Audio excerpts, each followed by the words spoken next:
தஞ்சாவூர் மாவட்டத்தில் காவலனூர் அப்படிங்கிற ஒரு கிராமம்.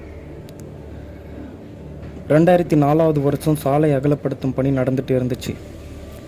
அங்கே மண்ணல்லும் இயந்திரம் மணல் எடுக்கிறதுக்காக ஒரு இடத்துல நோண்ட ஆரம்பிச்சது. ஆனால் நோண்டிகிட்டே இருக்கும்போது ஏதோ பெரிய சவுண்ட் ஒன்று வந்துச்சு. என்னன்னு பார்க்க அங்கே மெதுவாக நோண்ட ஆரம்பித்தாங்க. கொஞ்சம் நேரம் கழித்து ஒரு சிலையை ஒன்று தெரியுது. அங்கே வேலை செஞ்ச ஒருத்தர், சார் இது சாதாரண சிலை இல்லை, இது ஒரு விஷ்ணுவோட சிலை அப்படின்னு சொன்னார். அதுக்கப்புறம் இன்னும் ஆழமாக நோண்ட ஆரம்பித்தவங்க ஒரு பெரிய அதிர்ச்சிக்கு உள்ளானாங்க. என்னன்னு பார்த்தா கீழே ஒரு பெரிய கோயிலே இருக்குது. அதுக்கப்புறம் அந்த ஊர் மக்கள் எல்லாம் அந்த கோயிலை பார்க்க வந்தாங்க.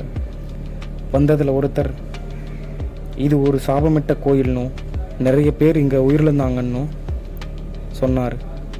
அப்புறம் அந்த கோயிலை புதுப்பிக்க ஆரம்பித்தாங்க. கோயிலை வேலை செஞ்சவங்க எல்லாரும் ஒரு வாரத்துக்கு மேலே வேலை செஞ்சது இல்லை. ஏன்னு விசாரித்தா அவங்களுக்கு அந்த கோயிலோட பழைய பூசாரி கனவுல வர்றதாகவும் தொந்தரவு தர்றதாகவும் சொல்கிறாங்க. இன்று அந்த கோயில் மறுபடியும் மண்ணால் மூடப்பட்டிருந்தாலும் அந்த கோயிலோட மர்மம் இன்னும் தீராமையே இருக்குது. இது மாதிரியான மிஸ்டீரியஸான கதைகளை தெரிஞ்சுக்க நம்ம சேனலை சப்ஸ்கிரைப் பண்ணிடுங்க.